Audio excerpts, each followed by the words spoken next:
বাইরে থেকে দেখলে প্রবাসের জীবনটা হয়তো খুব ঝকঝকে, অনেকটা স্বপ্নের মতো। বিদেশ বলে কথা, ঝাঁ চকচকে লাইফ। কিন্তু এই কাঁচের জানলার ওপাশে যে নিস্তব্ধতা থাকে, তার খবর কজন রাখে বলুন তো? নতুন একটা দেশ, অচেনা একটা সংস্কৃতি, আর চারপাশটা জুড়ে সম্পূর্ণ একাকিত্ব। যাদের কথা বলছি তারা কোনো অফিসের কর্পোরেট লড়াই লড়তে কিন্তু আসেনি, তারা এসছে একটা ঘর বাঁধতে। প্রবাসের এই চার দেওয়ালের মাঝে একজন হাউসওয়াইফ বা গৃহবধূ সারাদিন ঠিক কিভাবে সময় কাটায় জানেন? সেখানে কোনো পুরনো বন্ধু নেই, নেই তার চেনা জায়গাটা, তার চেনা পাড়াটা, যেখানে তাকে শুধুমাত্র টিকে থাকার লড়াই করতে হয় এবং নতুন করে নিজেকে খুঁজতে হয়, নতুন করে নিজেকে ভালো রাখার উপায় খুঁজতে হয়। আজকের এই ভিডিওটি সেই সব মেয়েদের জন্য যারা হাজার মাইল দূরে এসেও রোজ নিজের ছোট্ট একটা পৃথিবী তৈরি করার জন্য আপ্রাণ চেষ্টা চালিয়ে যাচ্ছে। নমস্কার, আমি সুবর্ণা। প্রবাস থেকে আমি আপনাদের সাথে চলে এসেছি একটা নতুন ব্লগ শেয়ার করতে, আমেরিকা উইথ বাঙালিয়ানা চ্যানেল থেকে। তাহলে চলুন আজকের ব্লগটা শুরু করা যাক। আজকেও খুব ঠান্ডা আছে এখানে। জানি না আবার কবে গরম পড়বে। একটু গরম পড়লে ভালো লাগে রোদে বসতে, কিন্তু এত ঠান্ডা এখানে। আজকে হচ্ছে তোমার কত তারিখ? আজকে হচ্ছে এপ্রিলের 9 তারিখ হবে হয়তো। হ্যাঁ, 9 তারিখই আজকে এপ্রিলের। আজকে এপ্রিলের 9 তারিখ। এখন বাজছে সকাল কটা বাজছে? এখন 10টা বাজছে। তো এখন এত ঠান্ডা এখানে যে জ্যাকেট ছাড়া তো বেরোনোই যায় না। একটু রোদে বসবো যে, তারও উপায় নেই।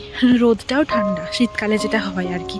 রোদে বসলেও সেই সোয়েটার জ্যাকেট পরে বসতে হবে, তার থেকে ভাই দরকার নেই বসার। তো ভাবলাম একটু এদিকটা দেখিয়ে আনি। এদিকে যখন একদিন গাড়ি করে আসছিলাম দাদাদের সাথে, তো আমি দেখলাম যেখানে খুব সুন্দর ফুল ফুটেছিল। তাই ভাবলাম সেগুলো আমার সোশ্যাল মিডিয়ায় বন্ধুদের সাথে শেয়ার করি। চলো যাই। বাড়ির এই চার দেওয়াল যখন মাঝে মাঝে বড্ড বেশি ভারী মনে হয়, তখন আমি বেরিয়ে পড়ি। কোনো গন্তব্য নেই, কোনো তাড়া নেই, শুধু নিজেকে একটু নতুন করে চিনতে, খোলা আকাশের নিচে নিজেকে একটু দাঁড়িয়ে থেকে চিনতে। দেশে থাকতে মাঝে মাঝেই বিকেলবেলায় বেরিয়ে পড়তাম। ওখানে আমার অনেক সাঙ্গপাঙ্গ ছিল, তাদের সাথে আমাদের আমাদের যেহেতু গ্রামে বাড়ি, তো তখন ওখানেই বেরোতাম একটু গল্প করতে, বা একটু আমাদের পাশেই মাঠ থেকে একটু বেরিয়ে আসতে। ওখানে একটা জিলিপি ফল পাওয়া যেত, সেই ফলটা আমি তখন ওখানে পারতাম ওদের সাথে। আমার অনেক পুচকে পুচকে বন্ধু বান্ধবী ছিল। তো যাই হোক, ওগুলো এখন মিস করি। ওখানে আমি টিউশনি পড়াতাম, তারপরে বিকেলে আমার পুচকে পুচকে ছানাগুলোকে নাচ শেখাতাম। তারপরে বাবা চলে গেল, এবং বাবা চলে যাওয়ার পর আমাকে তখন শহরে আসতে হলো চাকরির খোঁজে। তারপর আমি 3 বছর চাকরি করেছি। তারপরে হঠাৎ করেই বিয়ে ঠিক হয়ে গেল। তারপরে এখানে চলে এলাম একদম বন্দি। যখন চাকরি করতাম তখন কত মানুষের সাথে পরিচয় ছিল, কত মানুষ আমার জন্য মানে আমি যখন চলে আসছি তখনও অনেকেই কান্নাকাটি করেছে, অনেকেই ভালোবাসে, মানে এখনও ফোন করে অনেকেই খোঁজ নেয়। আমি ছিলাম সেলস এক্সিকিউটিভ একটা জুয়েলারি শপে, তাই অনেকের সাথেই পরিচিতি ছিল। তাহলে ভাবুন একবার, অত লোকজনের সাথে কথা বলতে ভালোবাসতাম, খোলামেলা ছিলাম, সেখান থেকে একদম চুপচাপ হয়ে গেছি। আমি কার সাথে কথা বলবো সারাদিন সেটা পর্যন্ত খুঁজে পাই না। ওই বাড়ি থেকে যখন ফোন করে ভিডিও কলে তখন শুধু কথাবার্তা হয়। আর বর তো অফিস চলে যায় সকালবেলায়, আর ফেরে সেই রাত্রিবেলায়। আশা করি বুঝতে পারছো এই রাস্তাটা কীরকম ভয়ঙ্কর। মানে দুপুর এই সকালবেলায় এসছি সেটাতেও ভয় লাগছে, তাহলে ভাবো যে রাতের বেলায় কী অবস্থা হবে। আমরা অবশ্য রাতের বেলায় দিকে হাঁটতে আসতাম আগে, এখন আর আসি না। তো দেখতেই পাচ্ছ এই রাস্তাটা দিনের বেলাতেই কতটা ভয়ঙ্কর, মানে একা আসতে ভয় লেগে যাবে পুরো। তো চলো আর একটু যাই, তারপরে ব্যাক করবো।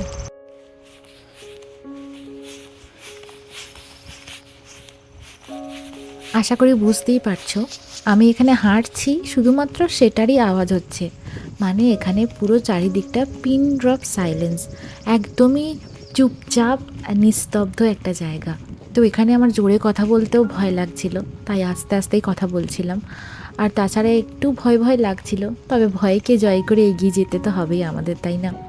আর এখানে ভয় পেলে তো হবে না, কারণ সারাটা দিন আমাকে একা কাটাতে হবে, তাই এখানে ভয়ের কোনো জায়গাই নেই। বিদেশের মাটিতে আমরা যারা গৃহবধূ, আমাদের কাছে এই সারভাইভাল মানে শুধুমাত্র রান্না করা বা ঘর গোছানো নয়। আমাদের লড়াইটা হলো একটা অচেনা শহরে, একটা অচেনা দেশে নিজের জন্য একটা চেনা জায়গা খুঁজে নেওয়া। একা হাঁটছি ঠিকই, কিন্তু মনের ভেতরে বয়ে নিয়ে চলেছি সেই দেশে স্মৃতিগুলো আর এক বুক সাহস। প্রত্যেক দিন তো আমি ভিডিওতে দেখাই যে সারাদিন কি করছি, কিভাবে ঘরের কাজগুলো সামলাচ্ছি, কিন্তু আজকে ভাবলাম যে মানে নিজেকে ভালো রাখার জন্য একটা মানুষের কি কি করণীয়, কি কি করতে পারে, সেগুলো আমি তোমাদের সাথে শেয়ার করছি। তোমরা যদি কিছু টিপস দিতে চাও তো দিতে পারো কমেন্টে। ভিডিওটা করতে করতে যাচ্ছি বলে আমার একটু সাহস, তাই মানে তোমাদের সাথে গল্প করতে করতে যাচ্ছি বলে আমার একটু সাহস হচ্ছে। তাছাড়া এমনি ভয়ের কিছু নেই, অনেক দিন আসেনি বলে হয়তো এরকম ভয় লাগছে একটু। মানে প্রতিদিন যদি আমি একই রাস্তা দিয়ে হাঁটতে আসি তাহলে ভয় লাগবে না, বাট অনেক দিন গ্যাপ পড়ে গেছে, অনেক দিন আসিনি, তাই একটু গা ছমছম করছে এই রাস্তাটাতে। চলো এখন আমি জিমে যাই, আবার এই সেম রাস্তা দিয়ে এখন ব্যাক করছি।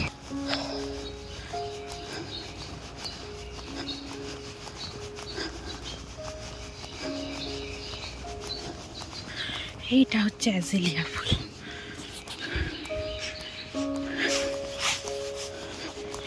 চারিদিকে এখন শুধু আবার ফিরে এলাম এখানে।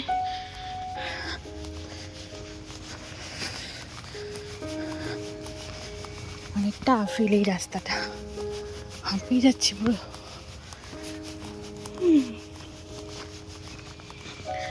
এই দিক দিয়ে যাওয়া যাবে, এখানে যাবো না, জঙ্গলের মধ্যে দিয়ে চলে এলাম এখানে। এখন যাবো জিমে এই দিক দিয়ে। অনেকদিন পর ওইদিকে গেছিলাম বলে একটু ভয় পেয়েছিলাম ঠিকই, বাট এখানে এসে যেন মনে হচ্ছে আমি প্রাণ ফিরে এলাম, মানে ফিরে পেলাম। সরি, ভয়ের চোটে ভুলভাল কথা বলে ফেলছি। তো যাই হোক, আমার বেশ মানে ভালো লাগলো। আমার মাঝে মাঝে ভালো লাগে একা কিছু এক্সপ্লোর করতে, ভয়ও পাই, বাট ভয়টাকে জয় করে এগিয়ে যেতে চেষ্টা করি। দেখলাম অনেকটা হাঁটা হয়েছে, এবার যাই একটু জিমে যাই, তারপরে আবার বাড়ি ফিরব। চলে যাও। আমি মনে করি যারা গৃহবধূ বা কর্মরত রয়েছেন তাদের নিজের জন্য সময় বার করাটা কিন্তু খুব জরুরি। শুধুমাত্র ঘর গোছানো, রান্না করা বা পরিবারের সবার পছন্দের খেয়াল রাখতে রাখতে আমরা নিজেদের খেয়াল রাখতে ভুলেই যাই। তাই দিন শেষে নিজের জন্য 1-8 ঘন্টা কিন্তু বের করা বিলাসিতা নয়, সেটা হচ্ছে একটা প্রয়োজনীয়তা। এবং আমি নিজে অনুভব করেছি যে আমি যদি ভেতর থেকে ক্লান্ত বা বিষণ্ণ থাকি, তবে আমি আমার ঘরটাকে কিন্তু কখনোই শান্তিতে রাখতে পারবো না দিন শেষে। তাই নিজেকে ভালো রাখাটা কিন্তু খুব জরুরি, কারণ আপনি যখন মানসিকভাবে শান্ত থাকবেন, যখন আপনি নিজেকে ভালোবাসবেন, তখনই কিন্তু আপনি চারপাশের মানুষজনকেও ভালো রাখতে পারবেন, তাই না? তাই সবাইকে বলছি, ঘর সামলান, সংসার সামলান, কিন্তু তার মাঝে নিজেকে কখনোই হারিয়ে ফেলবেন না। নিজের শখ আহ্লাদ সেগুলোর জন্য খুব সামান্য একটু সময় রেখে দিন না। আপনার একটা শখ, একটুখানি শরীরচর্চা কিংবা একাকী নির্জনে একটু হাঁটা, এগুলোই তো আপনার বেঁচে থাকার রসদ, তাই না? মনে রাখবেন, আপনি ভালো থাকলেই কিন্তু আপনার পুরো সংসারটাই ভালো থাকবে। এই যে এরপরে আমি বাড়ি এসে একটু নেল পালিশ পরছিলাম সন্ধেবেলায়। সারাদিনের কী কী করলাম সেগুলোর আজকে আর দেখালাম না। প্রত্যেক দিন তো আমার নিত্যদিনের খাওয়া দাওয়া, ঘর গোছানো, ঘর পরিষ্কার করা, সেই সমস্ত কিছুই ভিডিওতে দেখাই। কিন্তু আজকে ভাবলাম যে আমি নিজের জন্য কি করছি, নিজেকে ভালো রাখার জন্য বা নিজের মন ভালো রাখার জন্য আমি কি করছি, শুধুমাত্র সেটাই আপনাদেরকে দেখানোর চেষ্টা করলাম আজকের ব্লগে। কেমন লাগলো আজকের ভিডিওটা সবাই অবশ্যই কমেন্ট করে জানাবেন। যদি ভালো লেগে থাকে আমার একটাও কথা, তাহলে অবশ্যই কমেন্ট করে নিচে জানিয়ে যাবেন, এবং আপনারা নিজেকে ভালো রাখার জন্য কি কি করে থাকেন সেটাও আমাকে কমেন্ট করে জানাবেন। সব কাজ শেষে দিনের এই সময়টা আমার খুব প্রিয়, যখন চারপাশটা একটু শান্ত হয়ে আসে। এই যে পছন্দের রঙের একটু নেল পালিশ পরা, কিংবা ফ্রিজ থেকে আইসক্রিম বের করে আয়েশ করে খাওয়া, বা একটু বাটি করে আমুল দুধ নিয়ে খাওয়া, হয়তো খুব সাধারণ বিষয়, কিন্তু এই ছোট্ট ছোট্ট মুহূর্তগুলোই আমার সারাদিনের ক্লান্তিকে মুছে দেয়। প্রবাসের এই বড় বড় রাস্তা, ঝকঝকে জীবনের মাঝে আমার ছোট ছোট সুখগুলো আমি এভাবেই খুঁজে নিই। আমাদের খুশি থাকার জন্য সবসময় বড় কিছুর প্রয়োজন পড়ে না।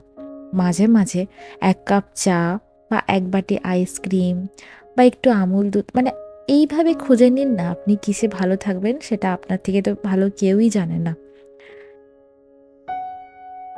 এই যে আমি কদিন আগে একটা আইসক্রিম কিনে এনেছিলাম ম্যাঙ্গো ফ্লেভারের। এখানে আমার একটা দিদি আমাকে একটা সাজেস্ট করেছিল যে এই আইসক্রিমটা খুব ভালো খেতে।